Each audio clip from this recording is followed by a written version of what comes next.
The Kawasaki Z900 has accompanied us for an entire season, through tests and plenty of comparisons. And now, at the end of the season, for the long-term test conclusion video, we present to you our experiences from everyday riding, country roads, touring, and here on the racetrack, all from different testers and riders. Stay tuned.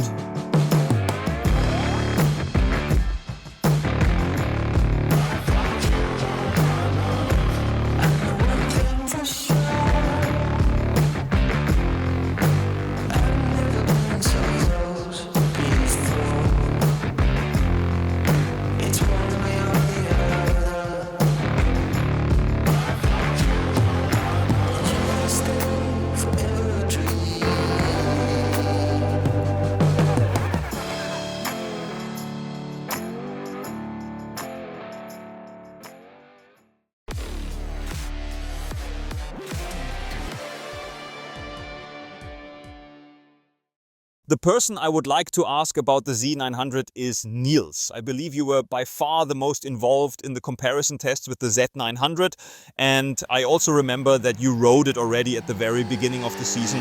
My first question for you, looking back at the previous generation, we now have more electronics, ride-by-wire and so on. How big is the improvement? Is it really an improvement? Yes, you have already nailed it. The electronics are the biggest improvement. What I like about it comes down to two aspects. The first is that even when you ride the Z900 SE, you are not constantly thinking about the electronics. It is still very much a mechanically solid motorcycle. You are still thinking about that four-cylinder engine, an engine that is lively, always strong, one that gives you fun and joy. I must admit, when you asked earlier what exactly is new on the bike, I had almost forgotten that it was all centered around the electronics. They have integrated themselves so seamlessly into the motorcycle that it feels as though they had always been there. So those words should definitely reassure anyone who was worried that this Z900 would now just turn into some watered-down electronic gizmo.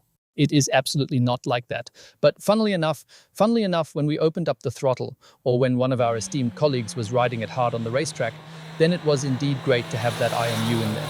Because on the racetrack, or when riding sportily on the road, you note the electronics as a helping hand, not as a nagging brake block. You get high-quality regulation, more calm and stability in the braking zone, and also at higher lean angles. More composure during acceleration, even when the bike is still fairly leaned over. It is a very high-quality 6-axis IMU, one that will satisfy even sporty riders who may be coming from much more expensive motorcycles. And that, in truth, is the major improvement. The rest are many small details that come with such a model upgrade, but the 6-axis IMU is, from my point of view, the big thing that makes it clearly better, while it still remains a Z900. It remains a Z900 still made above all for the country road. If you had to sum it up very briefly, what are the highlights of this 2025 Z900 SE? Is it the new electronics, or is it still the often praised virtues that were already well known before? We have ridden this bike in comparison with many others. And I must admit, when we rode it on its own, without putting it against other bikes, it shone much more. And as I say that, I realize why. We tested it against bikes with 20 or 30 more horsepower. We did not think much of it when we put it up against the Hornet SP, against the Suzuki GSX-S, or even the S1000R from BMW. We just casually lined it up against bikes with 20 or 30 more horsepower. And for us, riding along with them, it felt normal. But in a way, that honors it too, because it has always been top value for money. And in our perception, we have been placing it in a higher category than it officially belongs. But in the direct comparison, we noticed, yes, the Hornet SP is perhaps a little bit better here and there.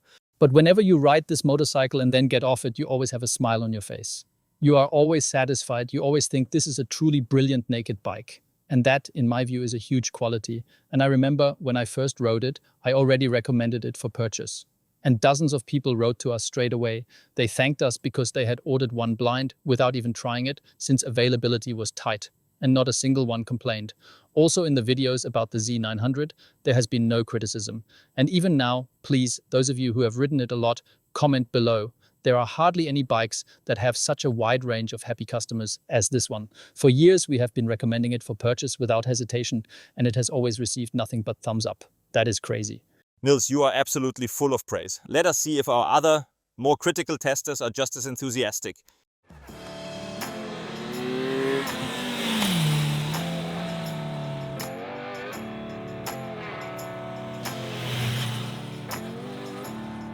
So Howie, we have not only sat astride the Z900 in full leathers or taken it out on the road like this, we have also had it with us for many days simply at the office in the courtyard where it really had to serve a bit as a daily driver. So my question to you, what are the purely pragmatic qualities that you appreciate about it? Well, it is a classic Japanese power naked. If you want a bike that you can ride smoothly, then this is the sort of thing. Which means when you're out and about, or even if you need to commute a bit further, you do not need to shift all the time. It has a very elastic engine. I can genuinely use it well from 2000 revolutions all the way up to the rev limiter, which means riding through the city in 6th gear is no problem at all. And on top of that, the engine is very approachable. It is not snappy, it does not have any unpleasant spikes in the torque curve, so you can move it through everyday life in a very pleasant and calm way. On top of that, the electronics have been significantly improved for 2025. I think we have already mentioned that in this video. Of course, that is also useful in everyday riding. When you are out on tour or on a nice ride, having cornering ABS and lean sensitive traction control makes you feel a lot safer.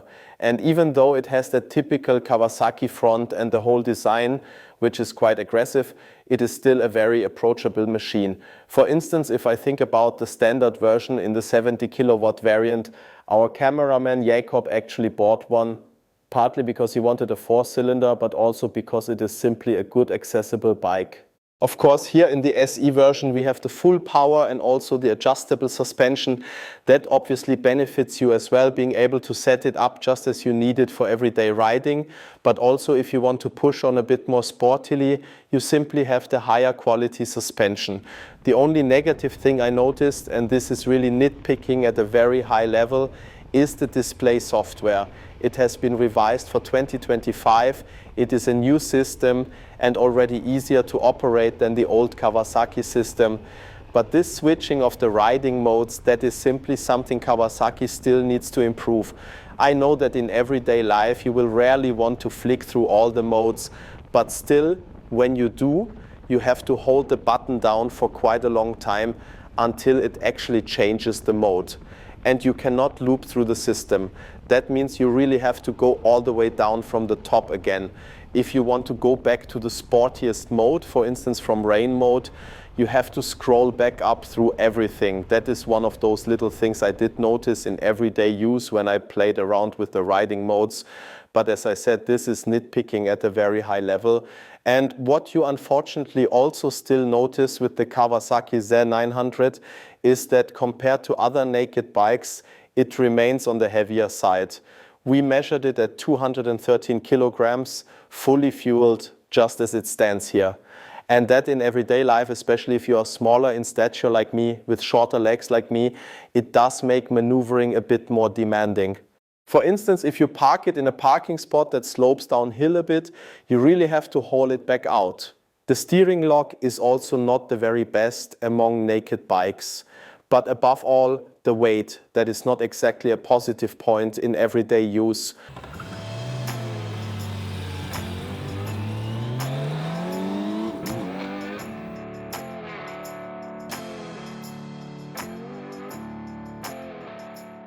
We have already had it on the racetrack several times this season, mostly during our track days. And when it comes to track experience, well, who else would we ask? Of course, you, Martin. It is, after all, designed primarily as a country road bike. So it would be interesting, when you took it onto the track, where exactly did you notice that orientation? Where do you feel the limits being reached once you really push it hard? As you say, it is basically designed with the focus on the road, where you still want a certain amount of comfort. And if you then take the extreme case of a racetrack, you simply notice some shortcomings in that respect.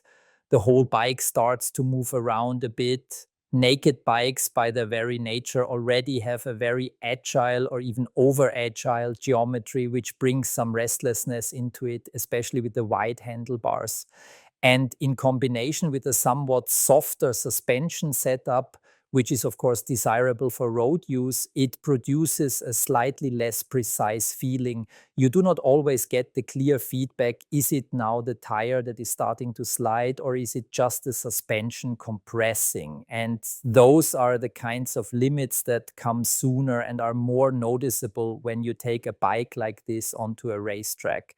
That said, you can still have a lot of fun because if you adapt to it a little and accept that there is some movement, the limits come in a very forgiving way. It is not an aggressive tearing away of the tire or a sudden loss of grip. It remains fairly controllable. And in fact, a slightly softer suspension setting often helps here because it makes things a bit more forgiving and pliable from the outset. It does not hold tight, tight, tight, and then suddenly let go. So it is not necessarily always a disadvantage. But of course, what you want on a racetrack is calmness and precision. And there you simply have to accept a compromise when you bring a bike with this kind of setup onto the track. Often, when praise is given to the Z900, it is the engine that receives it. Above all that, for a 4-cylinder, it already has so much punch in the mid-range that it is so accessible.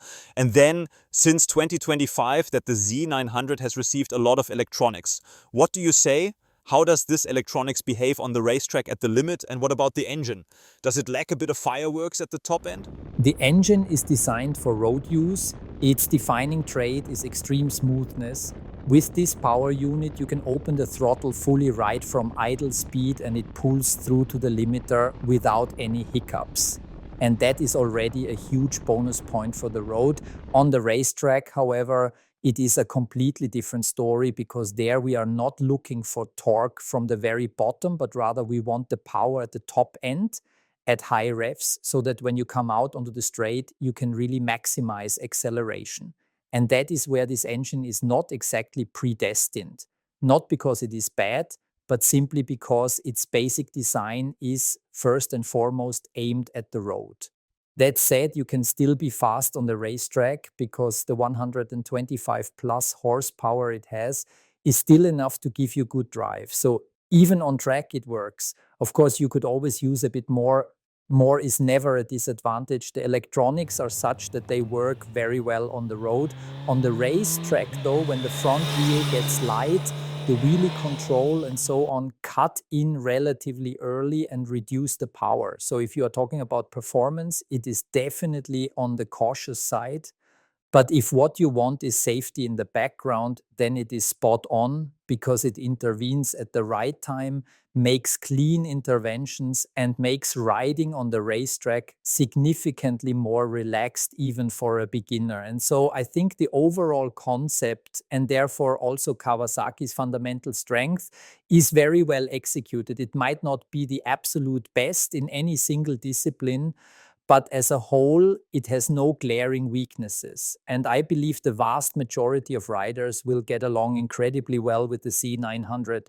Now, Martin, I think it is fair to say you are not exactly representative of the majority of riders. Still, I remember you standing in our courtyard surrounded by bikes, wanting to pick one out for a week-long tour, just a relaxed ride with friends, and your choice fell on the Kawasaki Z900 SE. What was it exactly that made you say, I will go for that one?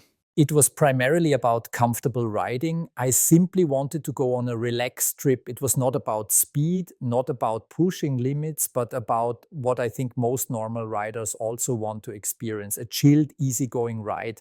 And for that, it just fits perfectly into the concept.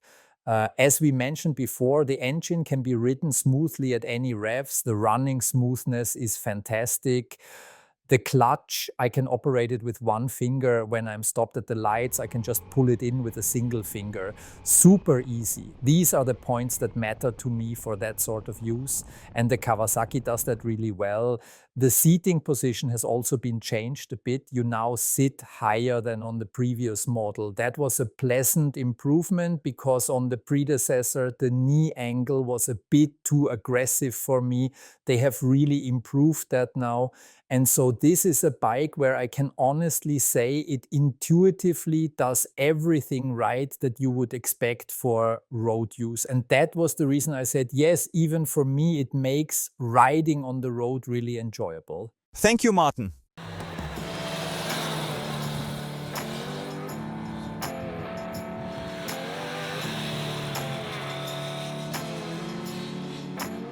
So, to wrap things up, Niels, back to you once more. You already mentioned our comparison test with the Z900 SE and also the horsepower differences in some of those comparisons.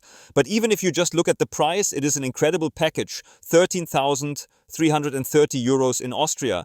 In Germany, you pay around 12,000. That really is something, and that is already for the SE version, mind you. That is a serious statement, this price.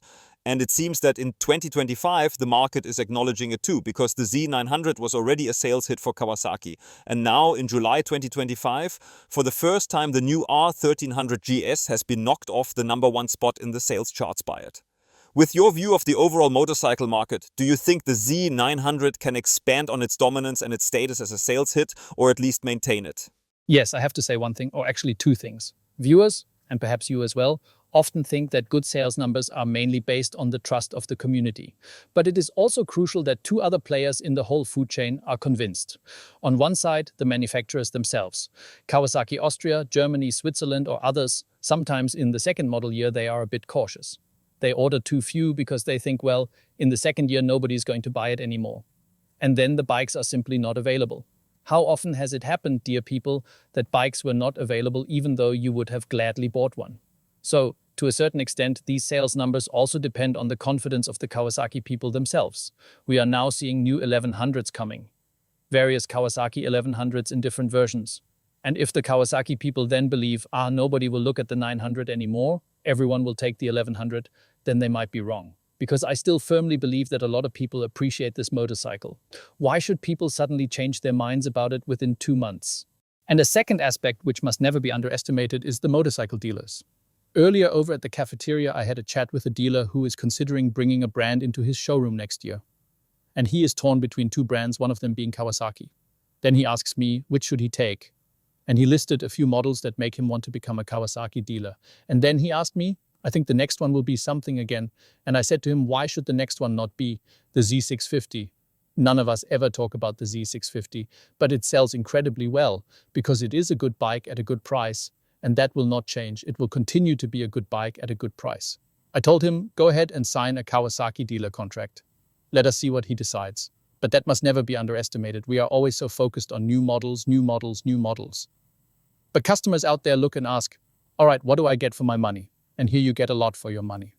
And that will not be any less attractive next year, not 1 cent less, unless they panic and order too few or get carried away and slap 1,000 euros onto the price.